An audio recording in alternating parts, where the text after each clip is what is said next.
Hello दोस्तों, मैं प्रशांत और आज के इस वीडियो में हम क्रूड ऑयल के 3D स्ट्रैटेजी पे बात करेंगे। काफ़ी बेहतरीन स्ट्रैटेजी है और इससे पहले हमने कमोडिटी मार्केट के सीरीज में मल्टीपल वीडियो ऑलरेडी बनाए जहां पे हमने कमोडिटी मार्केट के बेसिक्स के बारे में बात करा है, फिर हमने गोल्ड के बेसिक्स के बारे में बात करा है और गोल्ड के लिए एक बेहतरीन ट्रेडिंग सेटअप भी आपके साथ हमने शेयर करा है। तो आज हम थोड़ा सा आगे बढ़ते हैं और क्रूड ऑयल के ऊपर बात करते हैं। तो क्रूड ऑयल के 3D स्ट्रैटेजी पे आज हम फोकस करेंगे। तो इसका नाम हमने 3D स्ट्रैटेजी क्यों रखा है, सबसे पहले ये मैं आपको एक्सप्लेन कर दूं। तो क्रूड ऑयल को सबसे ज़्यादा जो इम्पैक्ट करता है वो करता है यूएसए मार्केट। तो यहाँ पे हम यूएस मार्केट ओपन होने के बाद ट्रेड सेटअप लेंगे। दूसरा, प्री यूएस मार्केट, यानी यूएस मार्केट ओपन होने से पहले क्या हुआ उसको यहाँ पे हम कंसिडर करेंगे। और तीसरा जो टेक्निकल एंगल लेंगे वो है आपका फेयर वैल्यू गैप यानी एवरेज। जिनको कॉन्सेप्ट नहीं पता हो वो सब मैं एक्सप्लेन करूंगा। तो तीन मेजर चीज़ें यहाँ पे हमने लिया है जो कि बताता है कि क्रूड ऑयल का जो इन्फ्लुएंस करता है वो हो गया, फिर इसके लिक्विडिटी वॉलेटिलिटी, सब कुछ को यहाँ पे हमने कंसिडर किया है।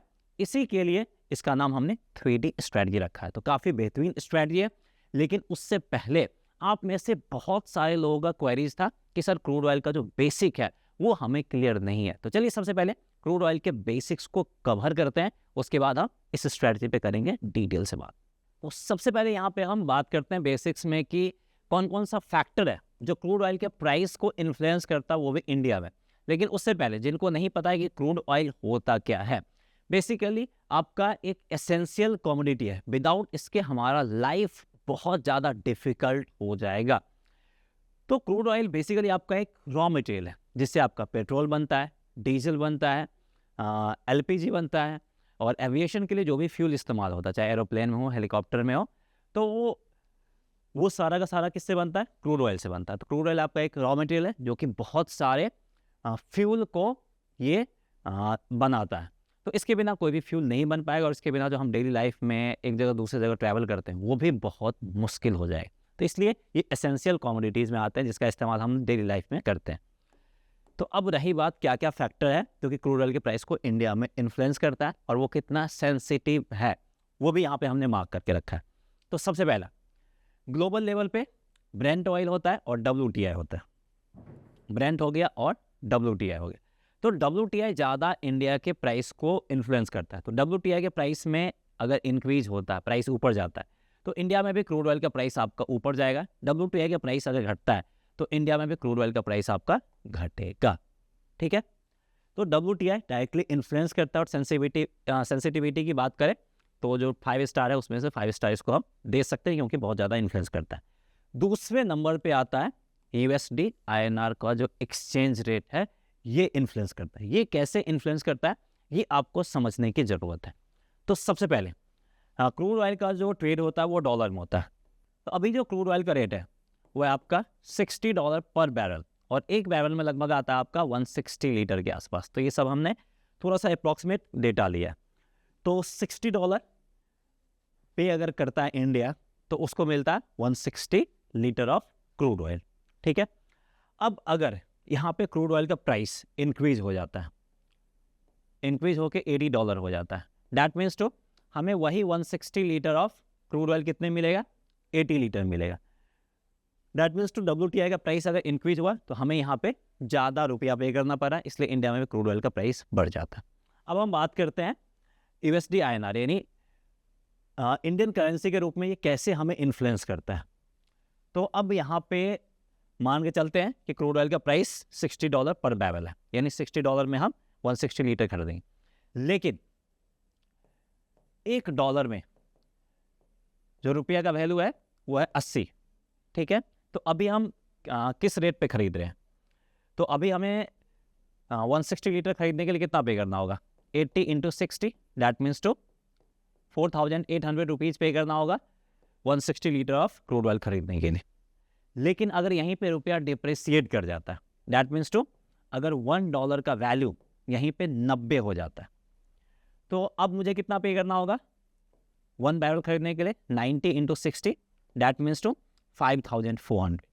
मतलब यहाँ पे हमें ज़्यादा रुपया पे करना पड़ रहा है क्योंकि हमारे पास क्या है? रुपया है और उसी से हम डॉलर खरीदते हैं, फिर जाके हम उसको क्रूड ऑयल खरीदते हैं।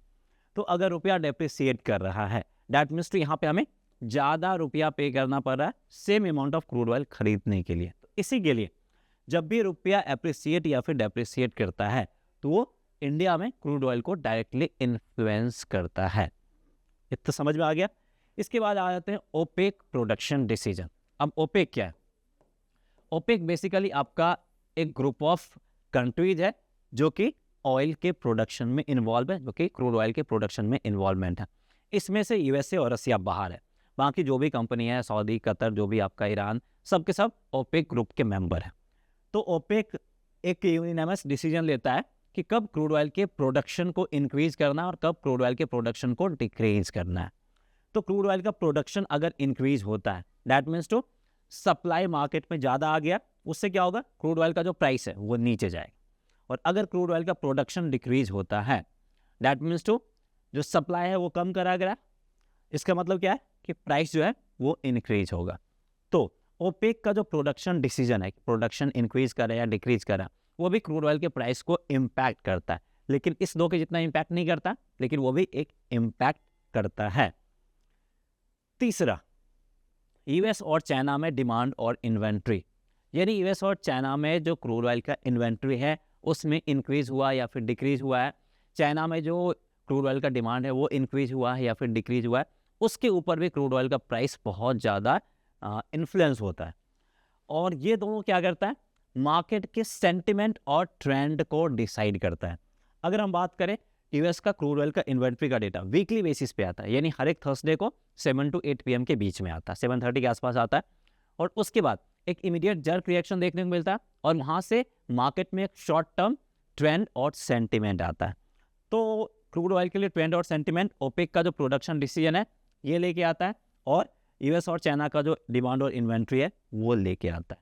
ये दो फैक्टर जो कि है वो ट्रेंड और सेंटिमेंट डिसाइड करता है। इसके बाद इंडियन टैक्स और ड्यूटीज़, ये भी एक बिग रोल प्ले करता है। क्यों? इस चीज़ को आपको समझना होगा अगर आप इंडिया में रहते हैं तो गवर्नमेंट जो क्रूड ऑयल खरीदती है, अगर हम कैलकुलेट करें, सबसे पहले $60 के आसपास, $60 पे करके वो 160 लीटर खरीदते हैं। तो 1 लीटर का कॉस्ट अगर हम कैलकुलेट करें तो लगभग आपका ₹30 के आसपास आ रहा क्रूड ऑयल का।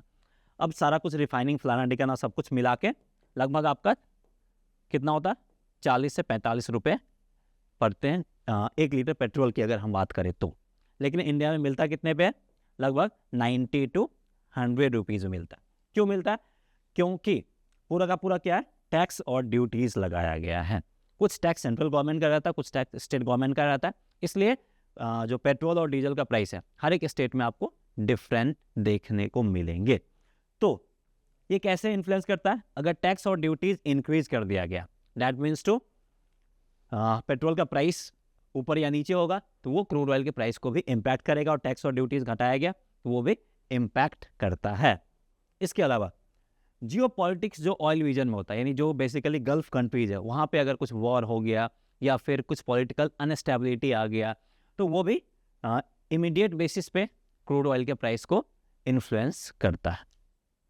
तो अब हम आ गए क्रूड ऑयल के चार्ट पे, और मैं आपको क्रूड ऑयल का 3D स्ट्रैटेजी बताने जा रहा हूँ, जो कि मैंने स्टार्टिंग में भी बताया था। उससे पहले कुछ बेसिक्स क्लियर करना था। उम्मीद करते हैं कि आपका बेसिक्स क्लियर हो गया होगा। बेसिक्स में अभी भी कुछ डाउट या कन्फ्यूजन रह जाता है तो कमेंट करके जरूर बताइएगा, आपके कमेंट का इंतजार रहेगा।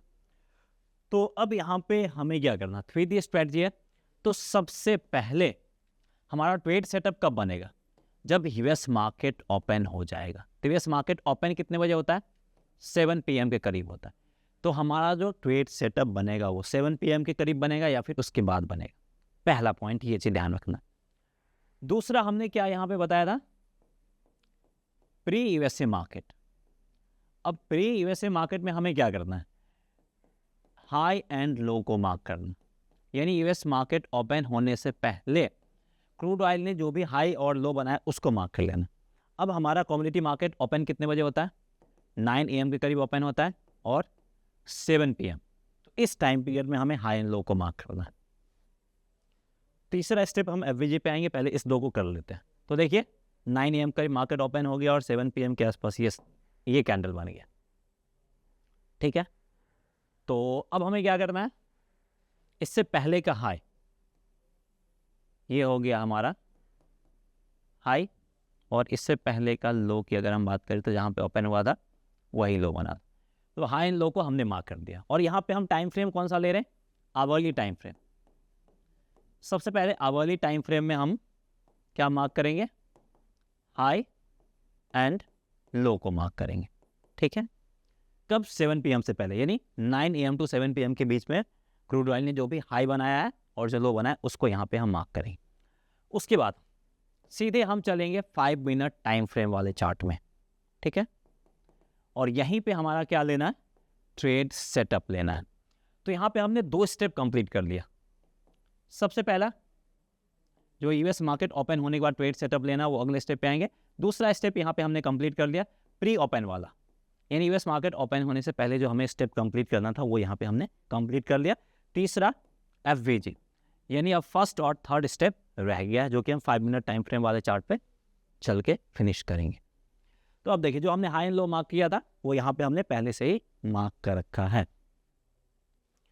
अब यहाँ पे अगर हम 7 PM के आसपास देखें तो लगभग ये डेटा आप कहाँ, ये कैंडल निकल के आ रहा 7 PM के करीब। ठीक है, तो यहाँ पे हम इसको मार्क कर देते हैं ताकि आपको ये पता चल सके कि 7 PM वाला कैंडल कौन सा, ये हो। ठीक है, यहाँ पे हमने मार्क कर दिया ये 7 PM वाला कैंडल। अब इससे पहले का हाई एंड लो यहाँ पे मार्क। अब हमें ट्रेड कब करना?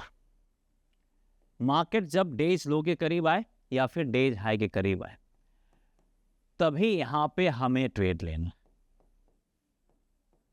ठीक है, तो यहाँ पे अब हम पहले स्टेप की बात कर रहे हैं। जब यूएस मार्केट ओपन हो गया है उसके बाद लोज के करीब आए या फिर हाई के करीब आए तभी हमें ट्रेड लेना। ठीक है, अब लोज के करीब आता है तो क्या क्या पॉसिबिलिटीज हो सकता है? मार्केट लो को ब्रेक करके नीचे जा सकता है, तो यहाँ पे हम सेल साइड वाला ट्रेड सेटअप खोजेंगे।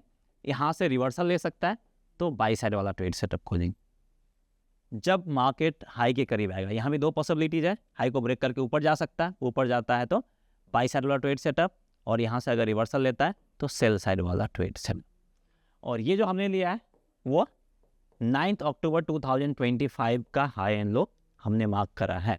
और आप प्रीवियस डेट में भी जाके देख सकते हैं, मैं 8 अक्टूबर 7 अक्टूबर पिछला कोई भी डेट जाके आप चेक कर सकते हैं। सबसे पहले जो मैं कंप्लीट स्ट्रैटेजी बताने जा रहा हूँ उस स्ट्रैटेजी को समझ लीजिएगा, उसके बाद जाके आप चेक कीजिएगा कि स्ट्रैटेजी कितना सही है कितना गलत है। वो आप हमें कमेंट करके भी बता सकते हैं कि आपका क्या ओपिनियन है और आपने जो रिसर्च करा उसके बेसिस पे क्या रिजल्ट आया, ताकि हमें भी पता चल सके कि आप वाकई रिसर्च कर रहे हैं या फिर जो मैं बता रहा हूँ उसको ब्लाइंडली ट्रस्ट करें। तो थोड़ा बहुत रिसर्च आपको करना है।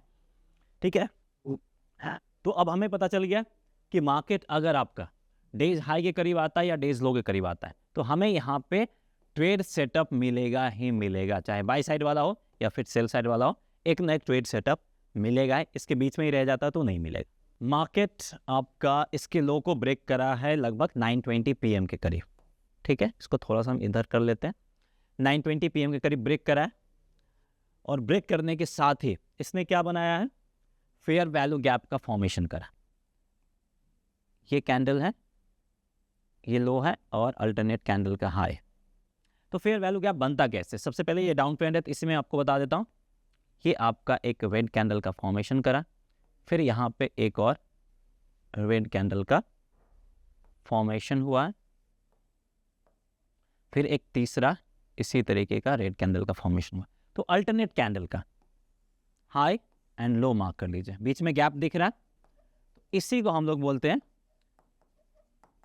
Fair value gap. और ये अप साइड और डाउन साइड किसी भी तरफ बन सकता है।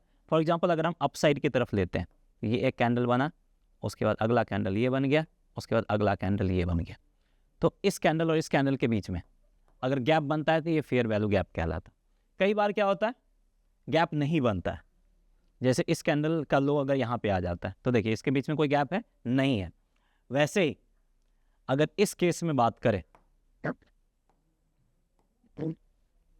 जो तीसरा कैंडल बना है इसका हाई अगर यहाँ पे आ जाता है तो इस दोनों के बीच में कोई गैप नहीं बना, तो यहाँ पे फेयर वैल्यू गैप नहीं बना। तो अगर फेयर वैल्यू गैप नहीं बनता है, जो हमारा थर्ड स्टेप है, तो स्ट्रैटेजी को वहीं पे ड्रॉप कर देना। फेयर वैल्यू गैप हमें चाहिए ही चाहिए। तो अब देखिए यहाँ पे क्लियर कट हमें क्या देखने को मिला, एक fair value gap, down trended candle का लो और अल्टरनेट कैंडल का हाई, बीच में हमें क्लियर कट गैप देखने को मिल रहा है। तो इसको मैं थोड़ा सा और जूम करके दिखा देता हूं ताकि आपको समझ में आ जाए कि वाकई यहाँ पे फेयर वैल्यू गैप का फॉर्मेशन हुआ है। तो यहाँ पे अब गौर कीजिए, स्क्रीन पे क्लियर कट आपको देखने को मिल रहा है, कैंडल का लो ये रहा और अल्टरनेट कैंडल का हाई ये रहा, बीच में आपको एक अच्छा खासा गैप देखने को मिल रहा है, यही आपका फेयर वैल्यू गैप हुआ। दैट मीन्स टू मार्केट ने सपोर्ट को तोड़ा है और ब्रेक करते ही सपोर्ट को फेयर वैल्यू गैप जनरेट कर दिया है। तो फेयर वैल्यू गैप के साथ सपोर्ट को ब्रेक करें या फिर सपोर्ट ब्रेक करने के जस्ट बाद फेयर वैल्यू गैप चाहिए, वैसे ही रेजिस्टेंस को ब्रेक करें फेयर वैल्यू गैप के साथ या फिर रेजिस्टेंस को ब्रेक करने के जस्ट बाद हमें फेयर वैल्यू गैप चाहिए ही चाहिए। अगर ये बनता है तो ट्रेड सेटअप आगे बढ़ेगा, अदरवाइज ट्रेड सेटअप को वहीं पे ड्रॉप कर दीजिए, कोई काम का नहीं रह गया। तो अब यहाँ पे फेयर वैल्यू गैप बन गया। अब फेयर वैल्यू गैप क्या करता है, एज अ मैग्नेट की तरह काम करता है, यानी प्राइस को ये अपनी तरफ अट्रैक्ट करता है। तो नीचे से प्राइस आपका फेयर वैल्यू गैप के करीब आ गया, तो जैसे ही प्राइस फेयर वैल्यू गैप के नियर आ गया, नज़दीक आ गया या फिर इसको टच कर दिया, वहाँ पे हम क्या देखेंगे, जो भी डायरेक्शन में हमने ट्रेड लिया, हमारा सेल साइड वाला ट्रेड है, तो यहाँ पे हम सेल साइड की तरफ स्ट्रेंथ फाइंड करेंगे और सेल साइड की तरफ अगर यहाँ पे हमें स्ट्रेंथ मिल जाता है तो हमारा क्या बनेगा, वहीं पे हमारा ट्रेड सेटअप बन जाएगा। तो देखिए इसको मैं क्लीन कर देता हूँ, सेल साइड की तरफ स्ट्रेंथ बना है तो यहीं पे हमारा सेल साइड वाला ट्रेड सेटअप बन जाएगा और जो फेयर वैल्यू गैप का हाईएस्ट पॉइंट है, ये आपका हाईएस्ट पॉइंट है, तो ये हमारे लिए स्टॉप लॉस के रूप में काम करेगा। और जितना स्टॉप लॉस बना है, टारगेट क्या रहेगा, 2 से 3 गुना, यानी जितना स्टॉप लॉस बना उसका 2 से 3 गुना, यानी रिस्क रिवॉर्ड रेशियो आपका यहाँ पे 2 गुना से 3 गुना रहेगा। और यहाँ पे आप चाहो तो ट्रेलिंग स्टॉप लॉस वाला जो कॉन्सेप्ट है, यानी अपने स्टॉप लॉस को ट्रेल करते हुए नीचे भी ले जा सकते हो। और देखिए मार्केट आपका अच्छा खासा डाउन साइड मूव दिखाया है। क्यों इस स्ट्रेटजी पे ज़्यादा भरोसा करना, क्योंकि इसमें इम्प्लीमेंटेशन हम कब कर रहे हैं, यूएस मार्केट ओपन होने के बाद, और क्रूड ऑयल में वॉलेटिलिटी आता है और अपना एक डायरेक्शन पकड़ता है यूएस मार्केट ओपन होने के बाद, ठीक है। क्योंकि क्रूड ऑयल को जो भी इन्फ्लुएंस करता है यूएस मार्केट डायरेक्टली इन्फ्लुएंस करता है, क्योंकि अगर हम वॉर की बात कर लें तो कोई भी वॉर हो उसमें यूएसए का डायरेक्टली या इनडायरेक्टली इन्वॉल्वमेंट होता ही होता है। तो इसी के लिए क्रूड ऑयल को जो सबसे ज़्यादा कोई एक कंट्री इन्फ्लुएंस करता है वो है आपका यूएसए। तो यहाँ पे हमें क्या मिल रहा है, यूएस मार्केट से एक वॉलेटिलिटी मिल रहा है और एक डायरेक्शन मिल रहा है। उसके बाद प्री ओपन, यानी यूएस मार्केट के ओपन होने से पहले मार्केट में क्या क्या हुआ है उसको भी यहाँ पे हमने पूरी तरीके से कंसिडर करा। उसके बाद जो एक टेक्निकल फैक्टर आता है जो कि दिखाता है मार्केट में वाकई डिमांड है या फिर नहीं है, या फिर सप्लाई हुआ है नहीं हुआ है, वो होता है आपका FVG। तो वो एक क्लैरिटी हमें देता है। तो यहाँ पे सारे फैक्टर को हम सारे फैक्टर को यहाँ पे हम कंसिडर करते हुए स्ट्रैटेजी बना रहे हैं। लेकिन इस स्ट्रैटेजी में एक चीज़ आपको ध्यान देना है, जैसे यहाँ पे सेल साइड वाला ट्रेड जनरेट हो गया, ठीक है, उसके बाद आपको जो ट्रेड लेना वो सेल साइड वाला ही ट्रेड लेना, गलती से भी बाई साइड वाला ट्रेड नहीं लेना है। समझ में आ गया। और अगर ये बाई साइड वाला ट्रेड जनरेट कर दिया है तो आपको उस पूरे दिन गलती से भी सेल साइड वाला ट्रेड नहीं लेना है, ये आपको ध्यान रखना है, अदरवाइज ये स्ट्रैटेजी आपको नुकसान दे सकता है। तो उम्मीद करते हैं कि ये स्ट्रैटेजी आपको पसंद आया होगा, क्रूड ऑयल के ऊपर 3D स्ट्रैटेजी, और इसको बैक टेस्ट करके अपना ओपिनियन जरूर बताइएगा कि ये स्ट्रैटेजी आपको कितना एक्यूरेट लग रहा है। तो कमोडिटी सीरीज में हमने क्रूड ऑयल को कंसीडर करा, इसके ऊपर और भी स्ट्रैटेजी के ऊपर हम बात करेंगे, लेकिन नेक्स्ट वीडियो जो हमारा रहेगा वो सिल्वर के ऊपर रहेगा या फिर नेचुरल गैस के ऊपर रहेगा, वो कमेंट करके जरूर बताएगा। तो जो भी आपका कमेंट होगा उस हिसाब से हम वीडियो को कंसीडर करेंगे कि सिल्वर के ऊपर वीडियो चाहिए या फिर नेचुरल गैस के ऊपर। सो दैट्स ऑल, इस वीडियो में इतना ही, मिलते हैं नेक्स्ट वीडियो में। जय हिंद।